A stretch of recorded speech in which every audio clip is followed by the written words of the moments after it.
अगर राजनीतिक रोटियां जातियों को लेकर सेकी जा रही हैं तो वो तो समस्या और बढ़ने का खतरा रहता है ना उसमें। तो क्या एक बड़े पैमाने पर ये कोशिश उसी खतरे से बचने के लिए हिंदू राष्ट्र की आवश्यकता है। हमने वन सॉल्यूशन एक ऐसा दिया है जिससे सब कुछ डैमेज हो जाएगा। आप भी सपोर्ट करो, आप हिंदू हो ना। नहीं, आप तो कह रहे हैं सारे हिंदुस्तानी ही हिंदू हैं, सारे भारतीय हिंदू हैं, चाहे धर्म पूरी दुनिया हिंदू है। आप मानते हो?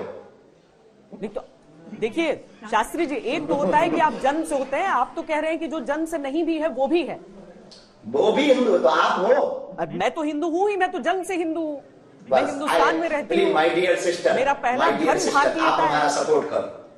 आप हमारा सपोर्ट करो।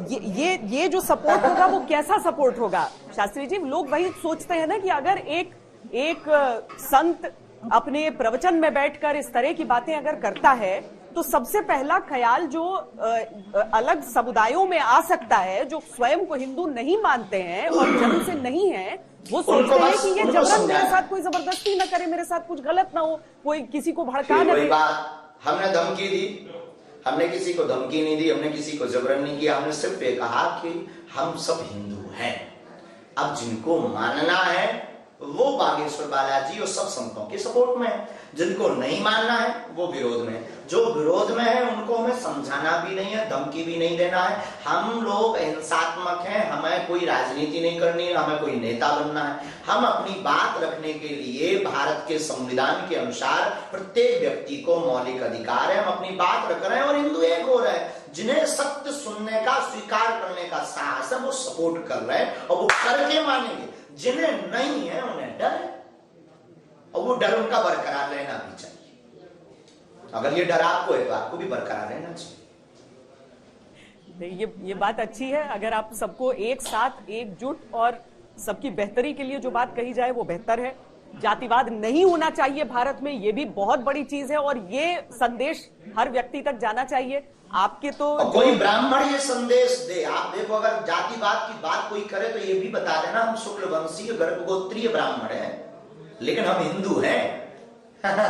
शुक्ल वंशीय मांगखोर गर्भ सरयू पारी ब्राह्मण है, लेकिन हम हिंदू हैं, सिर्फ हिंदू हैं। हर जाति को भूलकर सिर्फ एक समझना है, सबको एक साथ रहना है जी।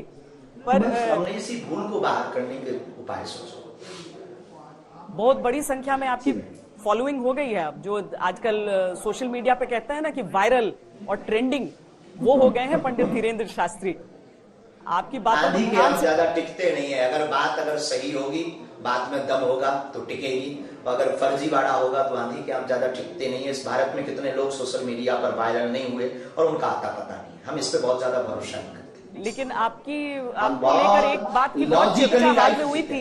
आखिर में मैं अंत करते करते अपनी बातचीत की मैं उस चीज पर आपका स्पष्टीकरण चाहती हूँ शास्त्री जी।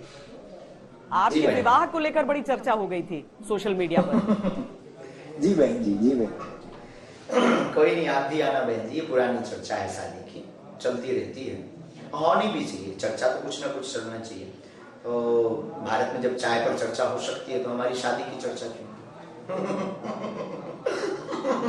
तो कोई बड़ी बात नहीं है, तो बहुत छोटा सा विषय है। इस भारत में गरीबी मुद्दा है, भुखमरी मुद्दा है, जातिवाद वैमनस्यता मुद्दा है, लेकिन देश का दुर्भाग्य है बागेश्वर धाम से हर वर्ष गरीब बेटियों का विवाह कराया जाता है, ये कभी नहीं दिखाया गया। अन्नपूर्णा भंडारे में बिना जाति पूछे भंडारा 3 साल से निःशुल्क, फ्री ऑफ कॉस्ट, एवरीडे 10,000 5,000 लोगों को करवाया जाता है। इस पर कभी किसी ने टिप्पणी नहीं की, ना धन्यवाद दिया, ना ये कहा कि गुरुजी हम भी सहयोग करेंगे, बहुत अच्छा काम कर रहे हैं। तो अगर ये चर्चा चल रही है, लोगों को और आपको वो प्रश्न चाहिए, वो मुद्दा चाहिए जिससे लोग बहुत चॉइसली से देखें या पढ़ें या सुने, तो कोई बड़ी बात नहीं। हम इस पर बहुत ज्यादा प्रसन्न या बहुत ज्यादा वो, लेकिन अब क्या करें, भूमिका है, धारा के विपरीत नहीं बह सकते।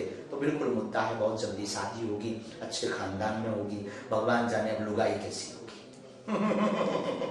संत है, आप युवा हैं, आप युवा हैं और इसीलिए हम संत नहीं है, हम एक गुरु है, हम कोई संत, हमने कोई वोट नहीं लिया। जब देश के भविष्य की बात आती है तो लगता है सकारात्मक बोलने वाले लोगों की ही बातें लोग सुने तो अच्छी बात सबसे बड़ी रहती है देश में।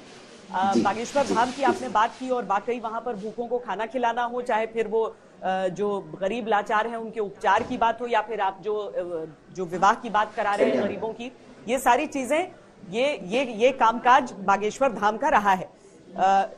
आपका लक्ष्य क्या है? आपने कहा कि हिंदू राष्ट्र था, है, रहेगा। आपने कहा कि जातिवाद को खत्म करने की जरूरत है। ये सकारात्मक चर्चाएं तो हैं, लेकिन अगर मैं पंडित धीरेन्द्र शास्त्री के लक्ष्य की बात करूं, क्या लक्ष्य लेकर आप आगे बढ़ रहे हैं, तो वो क्या होगा? हमारे लक्ष्य को ये बहुत ज्यादा हम लक्ष्य को केंद्रित करके जीवन नहीं जीते। हमारी दिन की शुरुआत और रात्रि काल के शयन के पूर्व का विराम हमारा हमेशा सनातन लक्ष्य रहा। और हमारी जिंदगी में कोई ड्रीम्स नहीं है। हमारा कोई बहुत बड़ा गुरु बनने का या बहुत बड़ा कथाकार बनने का, या हम पॉलिटिशियन तो है नहीं है, तो कोई हमें बहुत बड़ा गेम चेंजर या बहुत बड़ा कुछ ऐसा बनने का कोई हमारा ड्रीम या कोई सपना नहीं है। हमारा सिर्फ सपना सनातन है। जितनी हमारी सामर्थ्यता वाणी में, हमें गुरु कृपा द्वारा प्रदत्त शक्ति में, सिद्धि में, मंत्र चिकित्सा में, ऋषि परंपरा में जितनी सामर्थ्यता है, उस अनुसार सिर्फ सनातन सनातन सनातन। एक ऐसी लंबी लाइन जो आज तक सनातनीय संतों को पाखंडी, अंधविश्वासी, फरेबी, आज तक मूवियों में पंडितों को पोंगा पंडित ये सब दिखाया जाता था, उसके ऊपर पर एक लाइन खींचने का लक्ष्य है कि ऐसा नहीं है जैसा आपके अंदर इमेजिनेशन है, कुछ और भी है, वो ये है। और चूंकि हिंदू को लेकर बहुत सारे लोग अपनी अपनी परिभाषा देते हैं, आपके अनुसार कौन होता है एक हिंदू? कौन है हिंदू? ये बहुत अच्छा प्रश्न है। इस प्रश्न पर हम बहुत प्रसन्न है।